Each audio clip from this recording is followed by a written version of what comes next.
2 Mga Hari 20. Niadtong panahon na nasakit si Ezekias og himalatyo na. Unya, miadto kaniya si Isaias, ang anak ni Amos, o giingnan siya.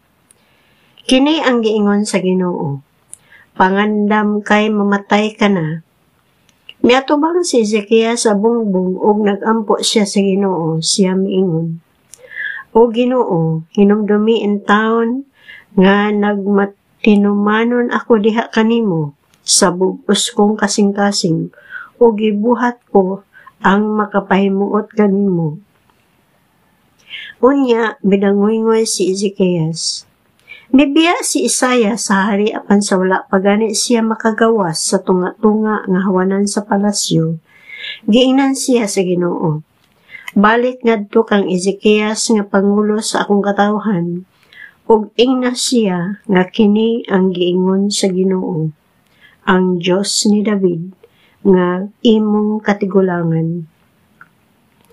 Nadungog ko ang imong pag-ampo ug nakita ko ang imong mga luha. Ayuhon ko ikaw, ug sa ikatulong adlaw, lakaw ngadto sa templo.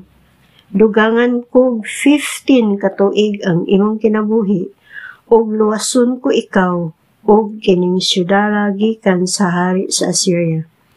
Panalitdan ko kining syudara tungod og alang sa akong ngalan, o sa akong sulugoon nga si David. Busa si Isaias nagpakuha og dinukdok nga igos aron ihampol kini diha sa hubag ni Ezekias aron maayo siya. Unya mingon si Ezekias kang Isaias, unsa may ilahanan nga ayohon ako sa Ginoo ug nga makaadto ako sa templo sa Ginoo sa ikatulong adlaw? Mingon si Isaias, kini ang ilhanan nga tumanon sa Ginoo ang iyang gisaad. Makahimo ba ang anino pag-una og napulo kalakang o pagsibog og napulo kalakang? Si Ezekias mitubag, masayon nga muuna og napulo kalakang ang anino. Ipasibog hinuon ang anino og napulo kalakang. Og nagampo si Propeta Isaias ngadto sa Ginoo, o gipasibog sa Ginoo ang anino og napulo kalakang sa orasan ni Ahaz.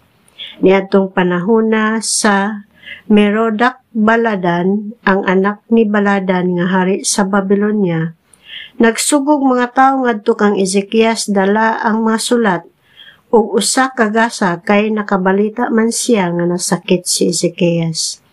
Giabi-abi sila ni Ezekias ug gipakita kanila ang tipiganan sa iyang bahandi nga plata bulawan, mga pahumot, mahalong lana, ingon man ang tanan niyang mga hinagiban sa gubat.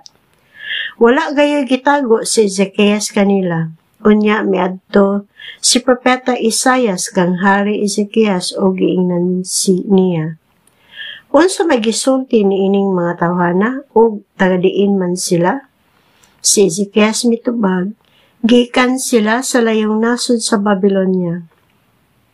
Unya mingon si Isaias, unsa may nakita nila sulod sa imong palasyo? Si Ezekias mitubag, nakita nila ang tanan, walay butang sulod sa akong mga tipiganan, nga wala ko ipakita kanila. Unya, giingnan ni Isaias si Ezekias, mao kini ang gisulti sa Ginoo. Moabot ang panahon nga dad-on ngadto sa Babylonia ang tanang butang nga anaa sa imong palasyo.